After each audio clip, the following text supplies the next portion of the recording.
Bom dia, irmãs. Bom dia. Vamos iniciar com uma oração. Antes de iniciarmos o nosso tema da EBD, proposto para a aulinha de hoje. Oremos.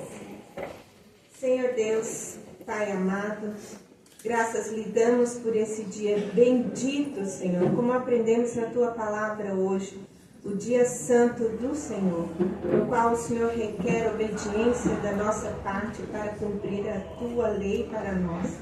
Esse dia que é o dia no qual separamos para santificar a Ti, para glorificar e honrar o Teu santo nome. Obrigada, Senhor, por esse privilégio, porque nós somos filhos do Senhor, ao qual o Senhor nos chamou, para andarmos em obediência a Ti, Senhor, e confiar nas Tuas promessas para cada um de nós.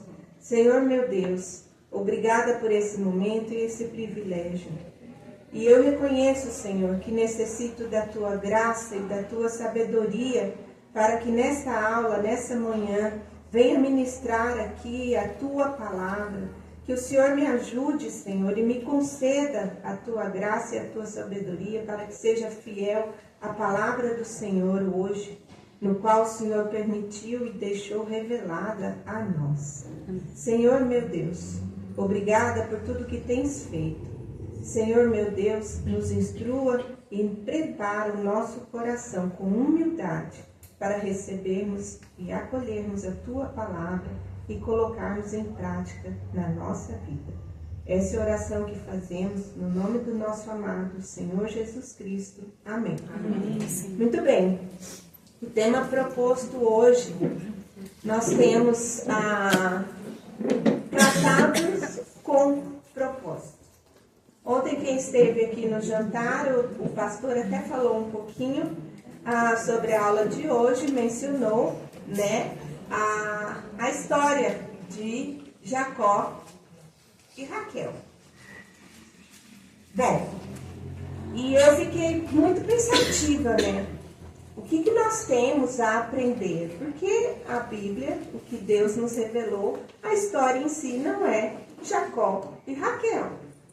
E sim, a palavra de Deus toda revelada para nós, para conhecermos o nosso Deus. E eu fui ler os livros propostos pelo pastor, pela querida Michele e tudo mais, que conta também a história de Jacó e Raquel. E nós encontramos muitas semelhanças, né, com a nossa vida.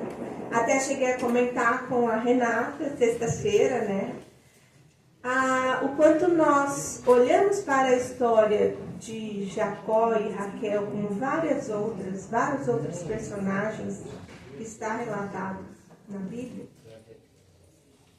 A vida composta pelo pecado, né? E acredito que deva se assemelhar com alguns e comigo. Os pecados cometidos por ele e os pecados que eu cometo e que nós cometemos. E diante dessa história, e o tema que veio nesse semestre para nós é tratarmos aqui, à luz das Escrituras, o relacionamento, né? Homem, mulher, filhos, nós como irmãos. Então, tratamos nesse semestre todo, falando sobre a família da aliança. E agora nós estamos caminhando para o final. E eu pensei muito no decorrer desse semestre, tudo que nós estudamos aqui, à luz das Escrituras, e para encerrarmos. Então eu busquei, assim, colocar em cima do estudo que foi feito esse tema. O propósito de Deus para nós, como casais, como família da aliança.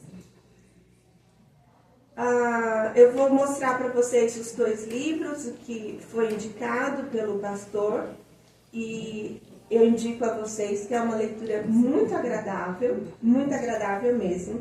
Um Casal Segundo o Coração de Deus, de Jim e Elizabeth.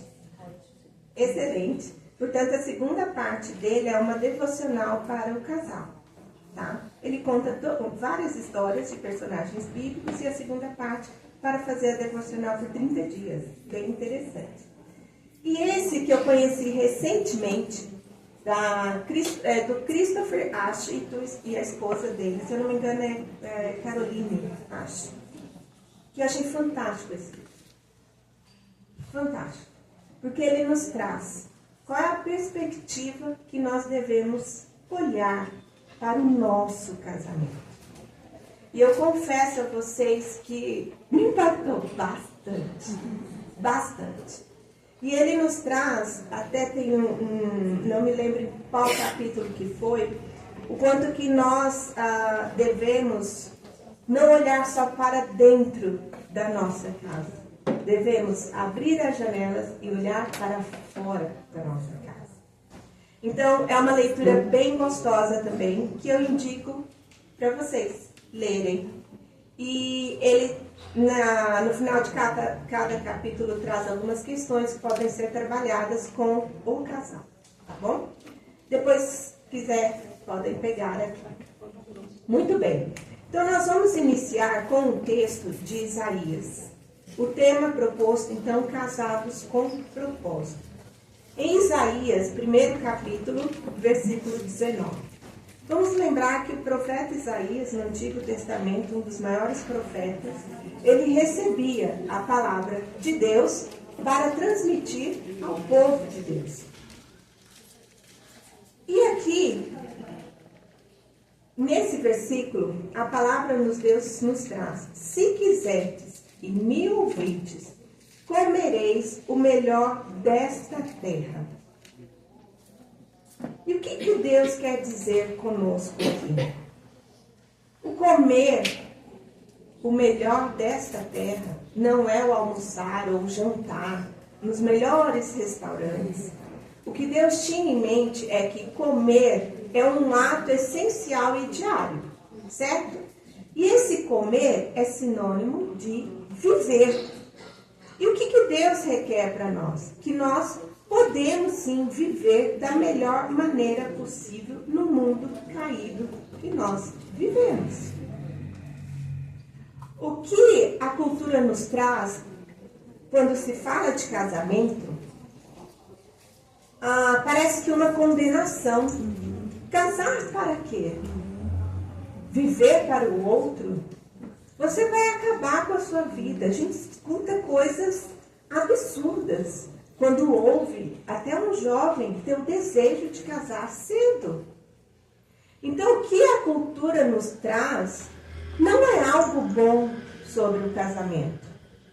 E esse texto de Isaías, eu achei, o pastor até mencionou hoje no culto, o quanto que é interessante. Nós vivemos no mundo caído, mas Deus nos dá condições de vivermos nesse mundo caído da melhor forma possível. Então, nós podemos olhar para o casamento pela perspectiva de Deus, porque Deus criou essa instituição que é o casamento. E não olharmos pelos olhos que o mundo nos oferece e que tem muitos atrativos aí. Eu não estou acostumada com isso, tá, gente? Mas eu acho bom porque pelo menos eu fico com as mãos livres. Muito bem. Então, para isso é necessário que o povo de Deus decida tomar uma atitude. E que essa atitude seja ouvir e praticar as instruções de Deus para nós, para o seu povo. Muito bem. E consideremos a doutrina da suficiência das Escrituras, que também serve para o nosso casamento.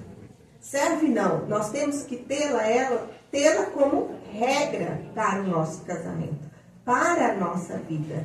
Porque considerar a suficiência faz sentido em qualquer tempo da nossa vida, em qualquer fase da nossa vida, seja criança, seja jovem, seja solteiro, seja casado. As Escrituras nós sabemos que é atemporal. Então, o nosso valor de referência para vivermos são as Escrituras. E a história de Jacó e Raquel que nós temos no relato do primeiro livro da Bíblia, que temos no capítulo 28 a 30. Em resumo, a história de Jacó e Raquel nos ensina uma grande lição. E eu fui recapitular toda a história de Jacó e Raquel. E pedi auxílio ao pastor também. Mas o que me chamou muita atenção é que nessa história nós temos Jacó como patriarca da fé. Né? Abraão, Isaac, Jacó. Então, uma referência. Faz parte da família da aliança, como nós fazemos parte. E o que me chamou muita atenção, que Jacó luta contra Deus, né? Em toda a história e a progressão do que foi a vida de Jacó e a sua família. E eu cheguei à conclusão, e vendo com todos esses relatos, e nós, como ser humano, como homens caídos, pecadores, é inútil lutar contra a vontade de Deus, porque nós sempre iremos perder. Não adianta lutar contra a vontade de Deus. Isso nós temos que lembrar todos os dias da nossa vida. Muito bem. E como eleitos, nós vemos a história de Jacó e Raquel, que eram eleitos de Deus, certo? E nós, sendo eleitos de Deus. Como eleitos de Deus e como membros da família da aliança, nós recebemos de Deus em Cristo uma grande herança, que é a revelação de Deus para nós, as Escrituras, a Bíblia. E olhando para a história de Jacó e Raquel, que se assemelha muito aos nossos pecados, vamos olhar para Raquel, que aqui mais voltado para as mulheres. Raquel foi idólatra, né? Lembra de quando ela levou todos? Pois é. E vamos olhar para nós. Quantos ídolos nós temos no coração? O próprio casamento pode ser uma idolatria. Isso lá no livro do reverendo Felipe Fontes, que eu li e me choquei. E de fato, até o casamento nós podemos idolatrar. E isso é pecado. Nós temos um exemplo de Jacó com a ausência de liderança espiritual para a sua família. Ver o que foi a família de Jacó, tanto com as duas esposas, quanto com os filhos. Então, essa ausência da liderança espiritual também muito grave, um pecado muito grave. E vamos olhar para a nossa família. Um outro exemplo, que Raquel era egoísta, era insatisfeita. Raquel murmurava demais, não era? Falamos isso em várias aulas aqui. Então se assemelha muito com a gente. Raquel era invejosa, porque enquanto a irmã Lia tinha vários filhos, ela passou quanto tempo sem gerar filhos? Quantos pecados de Raquel que se assemelham aos nossos pecados. Uma questão que eu me lembrei do contentamento, ela era descontente, porque não tinha filhos e não olhava pelo amor. Ela tinha um marido que a amava. E Raquel vivia descontente. Então, o que essa história nos traz? Da mesma forma que esse casal, que nós temos a história na Bíblia, Jacó e Raquel, eles receberam uma herança de Deus. Nós também recebemos uma herança de Deus. E que herança é essa? Nós temos a promessa de Deus para nós. Nós temos a revelação que hoje, o privilégio, o tempo que nós vivemos já está toda revelada para nós. Na época deles, não. Mas eles tinham o necessário que Deus permitiu a eles. Então, o que eles fizeram com essa herança que eles receberam? E eu pergunto a vocês, como fiz essa pergunta a mim. O que nós fazemos com essa herança de Deus para a nossa vida? E para aplicar no nosso casamento? Pense em seu casamento como uma dádiva embrulhada para presente que lhe foi oferecida pelo Senhor. Vocês já pensaram nisso? Uma dádiva embrulhada de presente que Deus está nos dando. E isso é loucura para os ímpios. Porque quando a gente menciona isso sobre um casamento, eles nos chamam de louca. É verdade. Eu já fui chamada de louca. Sério. Quando eu digo à minha irmã a posição do meu marido e a posição dos meus filhos. E quem vem antes deles? Ela fala que eu sou louca. Então, aos olhos do mundo, é assim que eles nos veem. Mas nós temos esse privilégio. A herança de Deus para nós.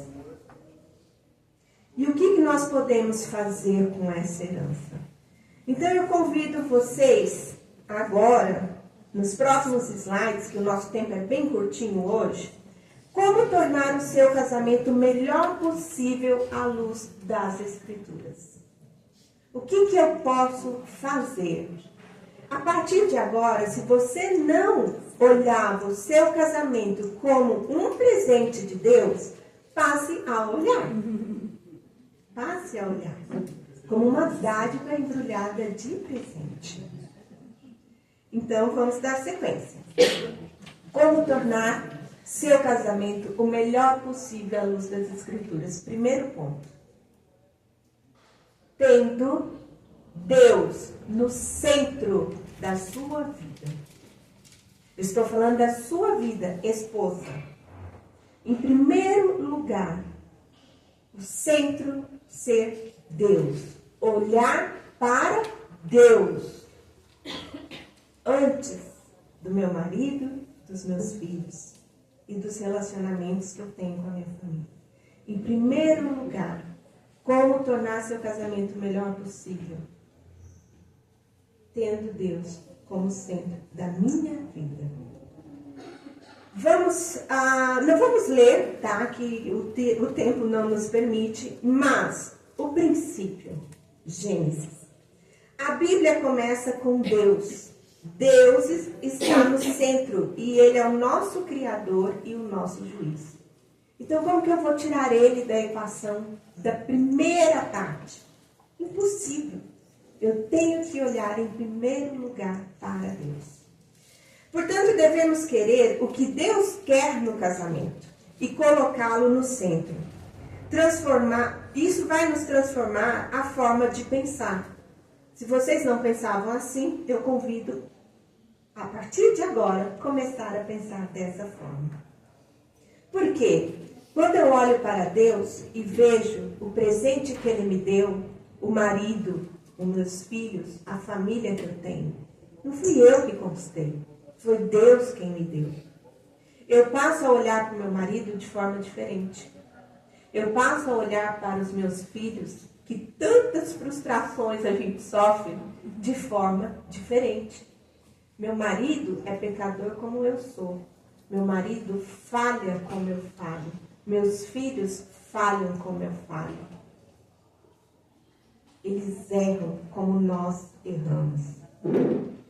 Então eu preciso antes de querer alguma coisa em troca deles, eu devo olhar para o que Deus quer de mim. Por que Deus me deu uma família? O que Deus quer que eu faça nesse mundo caído, com a família que Deus me deu? Então nós devemos lembrar. E para isso, perguntar a Deus o que Ele quer e assim alinhar os nossos objetivos com os objetivos de Deus. E não o inverso. Querer que Deus alinhe os seus objetivos com os meus. Porque isso eu passarei a ser egoísta. Passarei não, porque eu sou egoísta. Nós somos egoístas. Um grande pecado. Então, em primeiro lugar, Deus nos deu tudo o que temos. O pastor também falou da providência hoje no culto. Muitas coisas eu faço e demoro a pensar. Eu estou querendo tomar o lugar de Deus na minha vida. a autossuficiência. Quantas coisas eu faço e esqueço da soberania de Deus na minha vida? Eu devo lembrar todos os dias, desde o acordar, e saber que eu tenho que entregar a minha vida a Deus, porque é Ele quem dirige a minha vida. E confiar na providência dele para nós, porque Ele é quem nos criou. Ele é quem nos dá tudo. Não temos mérito.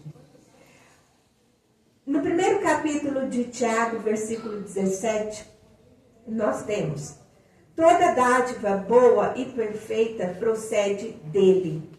Em Romanos, nós temos que a coisa mais importante que os seres humanos devem fazer é honrá-lo e dar-lhe graças. E no Evangelho de Mateus, o mandamento: amá-lo de todo o coração e de toda a mente. Isso Jesus relembrando, porque nós temos já esse mandamento em Êxodo. Então aqui, isso nos faz lembrar de que Deus nos deu tudo que temos em nossa vida. O segundo ponto é que Deus nos dá a sua instrução como lei. E nós, como forma de amá-lo, devemos obedecer. Devemos obedecer. Em Isaías capítulo 1, versículo 19. Se quiserdes e me ouvirdes, comereis o melhor dessa terra. Foi o primeiro versículo que nós lemos. O que Deus quer, por ser o Criador, viver de acordo com os propósitos dele, é o melhor que podemos fazer. Devemos começar, em primeiro lugar, com o arrependimento. Mudar de ideia, afastar-nos conscientemente do que queremos, das nossas esperanças para o casamento e procurarmos a vontade e os objetivos dele para o nosso casamento. O que isso significa, gente? É tirar o meu eu em primeiro lugar. Não é se anular, mas eu não posso querer fazer do meu casamento um objeto de satisfação pessoal. Porque não é isso que Deus requer de nós. Em nenhum momento. Mas Deus nos permite viver aqui, apesar de tudo, das nossas aflições, dos nossos anseios, dos nossos erros. Ele nos dá uma condição de viver, como o profeta Isaías revelou para nós, da melhor forma possível aqui. Então, em primeiro lugar, como tornar o seu casamento o melhor possível? Tendo Deus no centro da sua vida. Vamos começar a olhar por essa perspectiva. Segundo ponto. Como tornar seu casamento o melhor possível à luz das Escrituras? Reavaliando sua bagagem. E o que eu quero dizer com isso? Reavaliar a bagagem. Nós, quando iniciamos um casamento, nós trazemos a nossa história, né? Seja você que veio de um lar cristão, uma família cristã, ou não, com diversas situações. Então, a gente entra para um relacionamento, às vezes, muito machucado. Com muitas decepções, com muitas frustrações. E aí, cometemos um erro de depositar tudo isso no marido que Deus me deu. E não podemos fazer assim. Porque aí já estamos iniciando um relacionamento, um casamento errado. Da forma errada.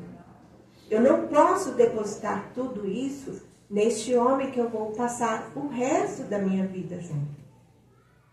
Então, essa questão da bagagem, olhe para o que você tem de bagagem. Temos histórias próprias de experiência ou inexperiência, anseios ou aversões, de realização ou de frustrações, de medos, de ansiedades, de prazeres e arrependimentos. O que fizemos ou deixamos de fazer e como fomos tratados ou maltratados pelos outros, Todas essas coisas moldam a nossa fé. E o que eu quero dizer? Como eu enxergo, como eu vejo Deus, como eu vejo as pessoas, como eu vejo o mundo. Mas devemos lembrar de algo extremamente importante. Devemos lembrar que o Evangelho traz histórias de pessoas arruinadas e danificadas, como nós vimos o próprio patriarca, Jacó e Raquel. Eu memorizei bastante isso para não errar e errei. Jaquel, juntei. E juntei várias vezes durante essa semana. Você faz isso também? Me perdoe. Bom, e Cristo ofereceu perdão para eles, como oferece para nós.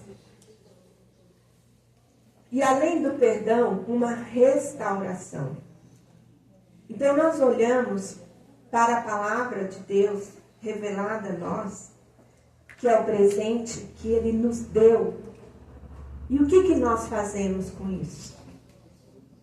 Eu posso entrar da pior maneira possível num casamento.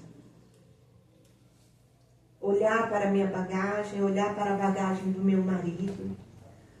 Ou até depois do casamento, 10 anos, 20 anos. Nós não somos perfeitos. Nós erramos. E iremos continuar pecando. Mas o que nos traz esperança, eu coloquei aqui, o que devemos lembrar todos os dias. O Evangelho nos traz essas histórias como a nossa, mas Jesus nos oferece perdão. E nós, como irmãs que fazemos parte da família da aliança, nós vivemos hoje no nosso processo de santificação. Devemos olhar para o nosso relacionamento, para o nosso casamento, que todos nós vivemos assim, nesse processo de santificação.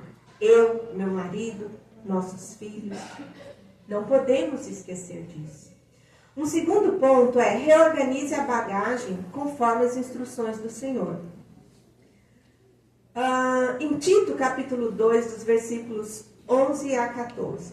Porquanto a graça de Deus se manifestou salvadora a todos os homens, educando-nos para que, renegadas a impiedade e as paixões mundanas, vivamos no presente século sensata, justa e piedosamente, aguardando a bendita esperança e manifestação da glória do nosso grande Deus e Salvador Cristo Jesus, o qual a si mesmo se deu por nós, a fim de remir-nos de toda iniquidade e purificar para si mesmo um povo exclusivamente seu, zeloso de boas obras.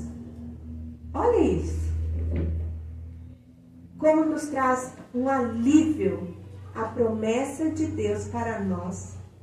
Olhar para a minha vida, saber quem eu sou e o que Deus fez para consertar o pecado de Adão e Eva e que nós carregamos. Deus nos dá uma nova vida em Cristo Jesus. Então eu posso reorganizar toda a minha história mediante de Cristo Jesus, olhar para a cruz, olhar para o que Cristo fez por nós e ver que o que já aconteceu pode ser restaurado. A minha vida vai ser ou está sendo restaurada pelos méritos de Cristo na cruz. Então eu tenho que olhar para o pecado do meu marido e condená-lo? Eu tenho que olhar para as frustrações que eu sofro, os pecados dos meus filhos e condená-los? Aí eu estarei sendo bem egoísta, pensando somente em mim. Devemos lembrar que pela graça, Deus pode transformar a vida arruinada em vida de pureza crescente, que aqui eu trago para nós como o nosso processo de santificação, no qual nós vivemos, até a volta de Cristo Jesus, para vivermos uma vida plena, maravilhosa, sem pecado. Certo? Muito bem.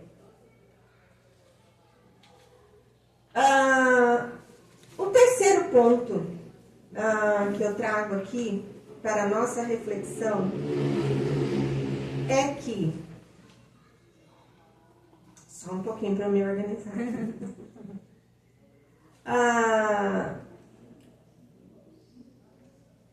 A questão do egoísmo é muito forte para todos nós. Quando nós olhamos para o que Cristo fez na cruz, Deus, o próprio Deus encarnado, o amor abnegado de Cristo, o amor altruísta de Cristo, e que nós já conhecemos mediante ao presente que Deus nos deu. Eu tenho que me espelhar nele para viver o nosso casamento. E aí, eu convido vocês a refletirem. O que eu faço? Eu faço de acordo com o que Cristo fez por mim, do que Cristo fez por nós? Eu vejo muito o nosso relacionamento. O principal ponto que eu coloquei, até coloquei em outra cor, é a doação. O quanto nós devemos nos doar é olhar para Cristo e ver o quanto Ele se doou. Ele não pensou nele em nenhum momento. Ele passou por diversas situações, passou por várias, como nós passamos. Mas ele, nas orações, ele sempre dizia que seja feita a vontade de Deus. E assim nós devemos também olhar para nós e desejar estarmos satisfeitas com a vontade de Deus. O marido que Deus me deu, os filhos que Deus me deu, o pai, mãe, irmãos que Deus me deu. Mesmo na cruz, né? Quando ele fala, Pai, passa de mim esse cálice. O quanto mas que estava seja feita a sua vontade. O quanto era difícil para Cristo. Estava sofrendo. Ele estava sofrendo. Ele estava sofrendo.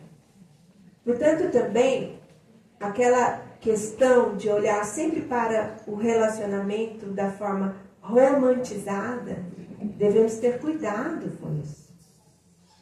Então, os pontos. O terceiro ponto que eu quero trabalhar com vocês, como nós podemos tornar o casamento que Deus nos deu o melhor possível nesse mundo caído que vivemos, é declarando guerra ao egoísmo. Devemos. E desde o despertar.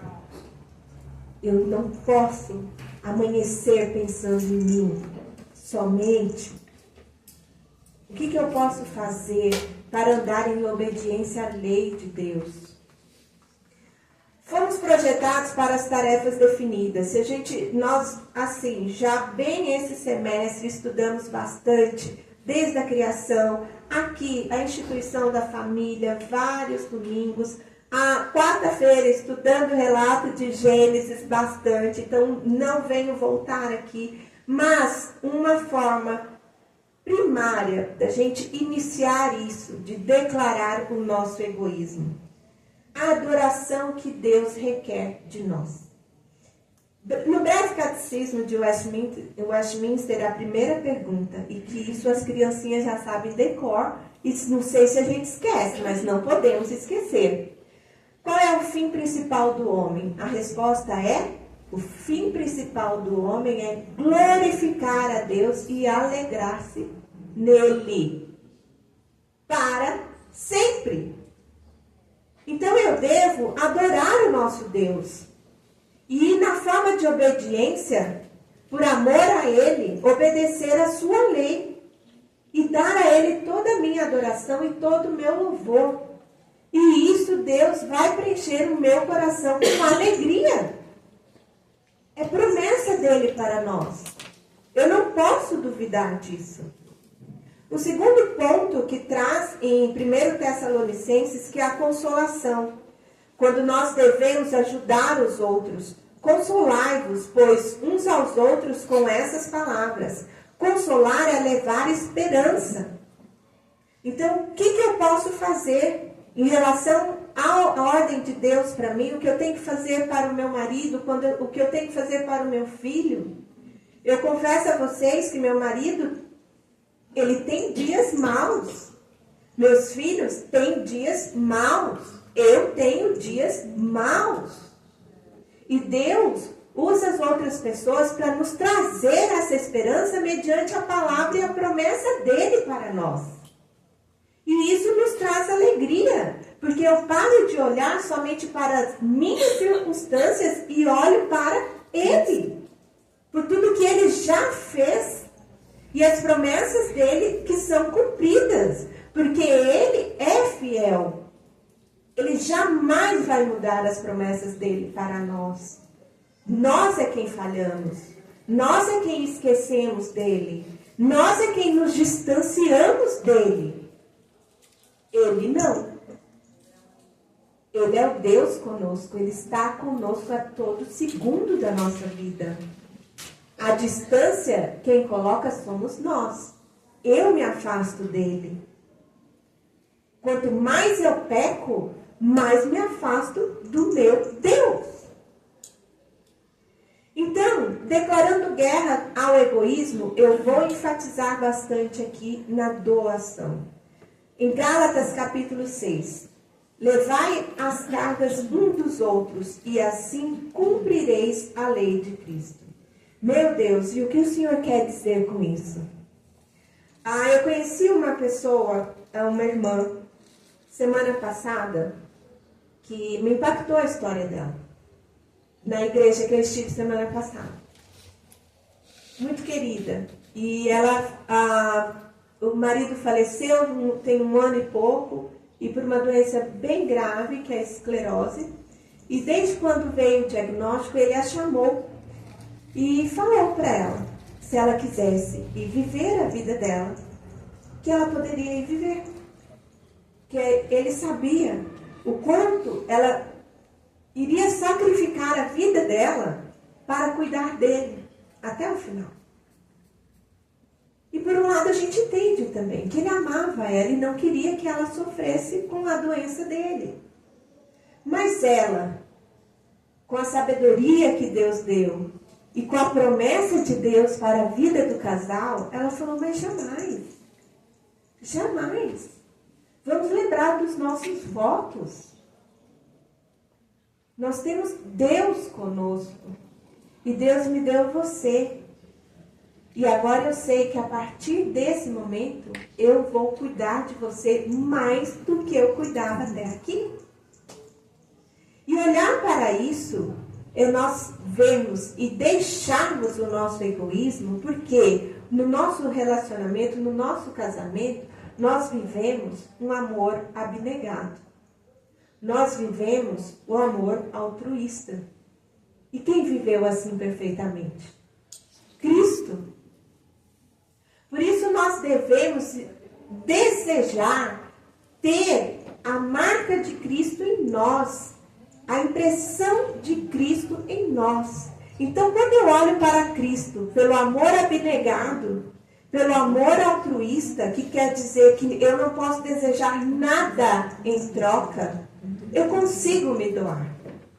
Eu consigo, sim, olhar para Cristo e ver, o meu marido me chateou hoje, o meu marido me aborreceu hoje, mas não é pelo que ele fez por mim que eu vou pagar com a mesma moeda, que eu vou aborrecê-lo, que eu vou deixar de fazer algo por ele.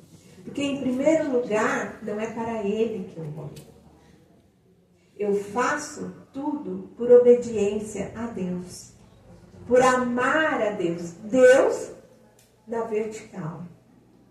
E isso eu tenho que lembrar, gente, a todo momento da minha vida.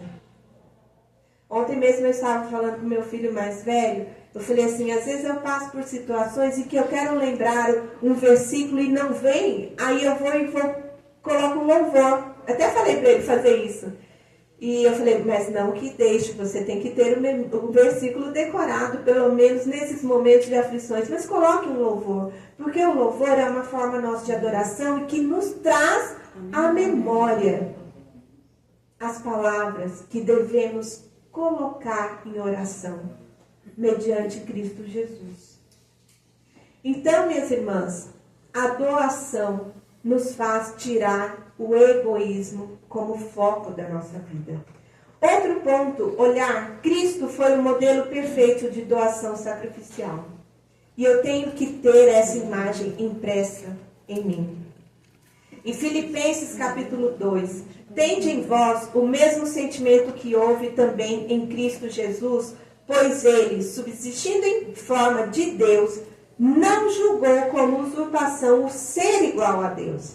Antes, a si mesmo se esvaziou, assumindo a forma de servo, tornando-se em semelhança de homens. E reconhecido em figura humana, a si mesmo se humilhou, tornando-se obediente até a morte, e morte de cruz.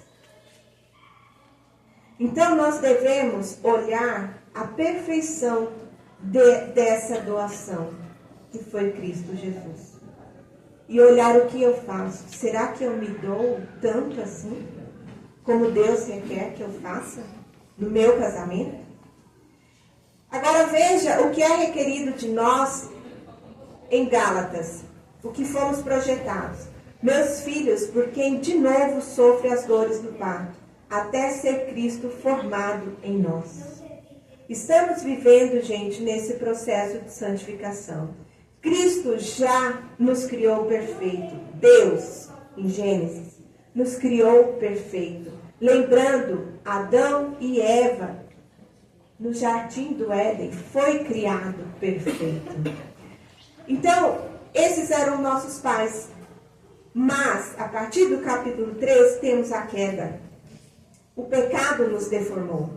E agora Cristo volta a atuar em nossa vida, nos reformando para uma perfeição.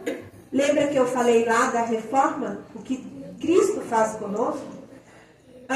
Ou seja, a imagem dele mesmo, nós olhamos perfeito. Perfeito, Cristo perfeito e nós imperfeitas.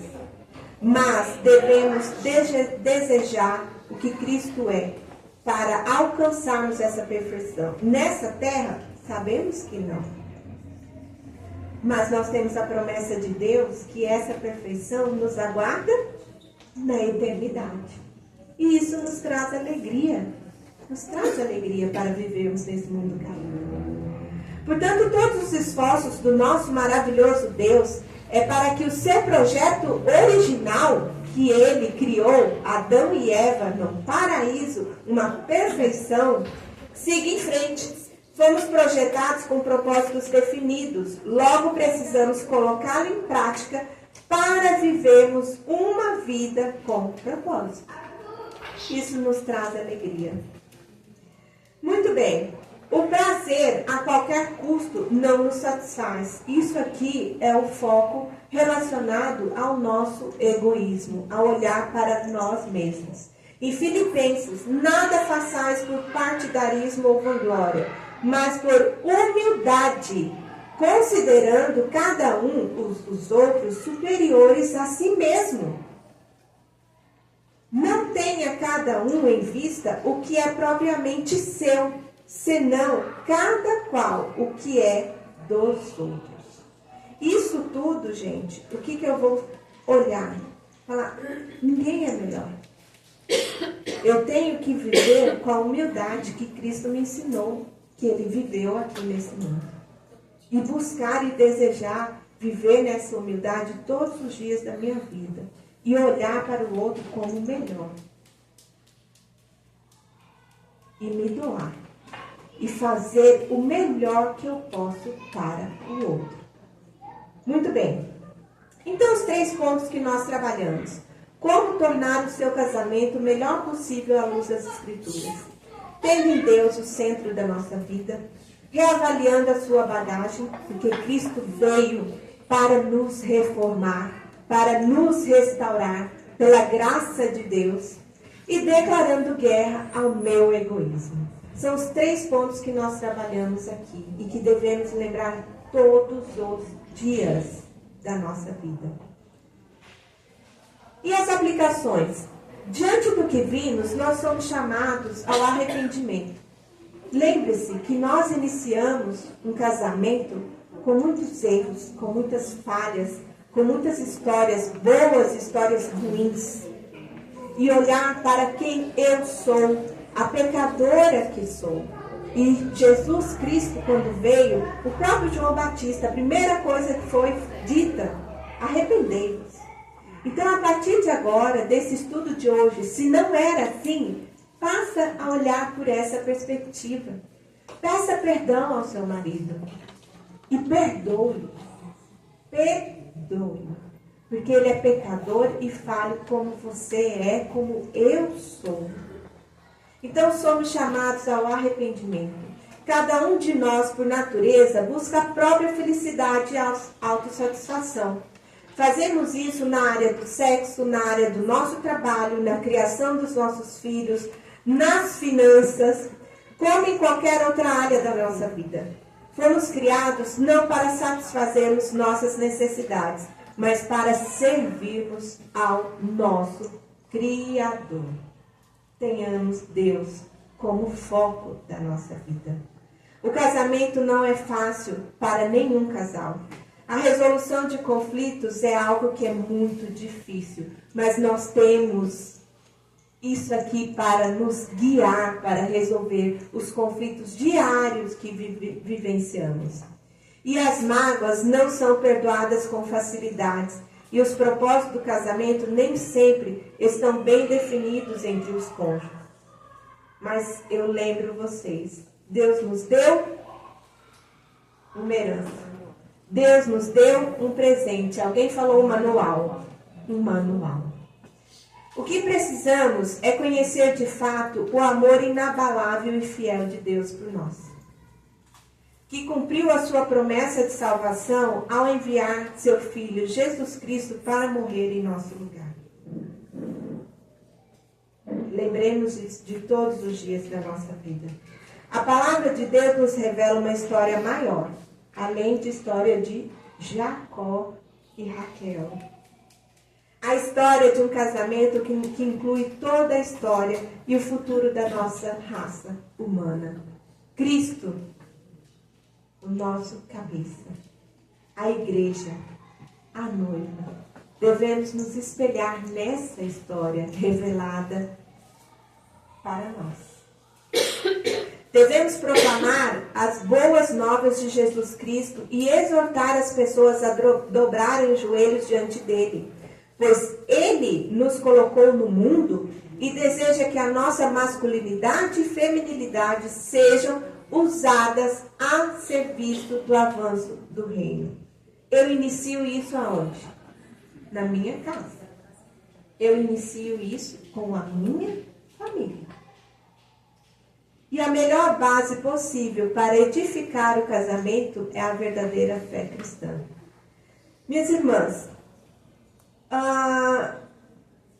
eu convido vocês, se não faziam, a fazer a partir de agora, a olhar para o casamento que Deus lhe deu por essa perspectiva. Tenha Deus no centro da sua vida e abra a palavra de Deus todos os dias, que Ele vai lhe orientar, Ele vai lhe guiar mediante o Espírito Santo que habita em nós, para levarmos o nosso casamento como um presente que Ele nos deu. E que podemos sim viver como o profeta Isaías revelou a nós, por meio do Espírito Santo, da melhor forma possível aqui nessa terra. Olhando para a eternidade, com a perfeição na vida eterna. Mas nós podemos viver sim da melhor forma e desejar isso. Então olhe para você, o que você pode a partir de agora, em oração, coloque, clamando a Deus. O que você pode mudar a partir de agora para viver essa vida que Deus preparou para nós, apesar do mundo caído em que vivemos. Bom, e por final eu coloquei um agradecimento, e que meu marido ficou bem emocionado quando ele foi conferir minha aula, mas eu agradeço a Deus e ao meu marido por me mostrar na teoria e na prática qual o propósito do casamento, sobretudo fazendo isso com alegria. É muito bom, minhas irmãs, viver com a alegria que somente Deus pode nos dar. Eu olho para a imperfeição do meu marido. Vocês conhecem a parte boa. Mas eu olho para a minha imperfeição. Eu olho para a imperfeição dos meus filhos. Para quem nós somos. E o que Deus prometeu a nós. Em primeiro lugar, Ele enviou Cristo para reparar tudo isso. Ele pagou pelos meus pecados. Já pagou pelos que eu ainda vou cometer. E isso, gente, me traz alegria. E me traz mais adoração ao nosso Deus. E querer viver mais próximo dEle. Afinco. E ter cada dia mais um relacionamento íntimo com Ele. Da forma que Ele requer de cada um de nós. Vamos orar? Sim. Querido Deus, Pai amado, obrigada, Senhor, porque o Senhor permitiu conhecer a Ti mediante a Tua palavra revelada a nós, por meio do Teu Espírito Santo. A maior graça, Senhor, que recebemos foi a salvação em Cristo Jesus, pela obra dEle na cruz, que pagou pelos nossos pecados. E olhar para quem nós somos, apesar de quem nós somos, o Senhor nos ama incondicionalmente. O Teu amor por nós é imensurável. Portanto, Senhor, ajuda a cada uma de nós, em cada dia da nossa vida, desde o despertar, olhar para Ti e saber que o Senhor é o centro da minha vida, que o Senhor governa a minha vida, a vida da nossa família, Senhor. E que o Senhor faça cada um de nós estarmos satisfeitos com a vontade do Senhor para nós. Mas, além disso tudo, nos ajude, Senhor, a saber o propósito do Senhor para a nossa vida e andarmos nessa vida em obediência à Tua lei, em forma do nosso amor para contigo. Obrigada, Senhor, por todas as bênçãos concedidas a cada uma de nós. E ajuda-nos, Senhor, a amar a Ti cada dia mais na nossa vida, até o último dia. Essa é a oração que fazemos, em nome do nosso amado Senhor Jesus Cristo. Amém. Amém. Só aqui, Bia.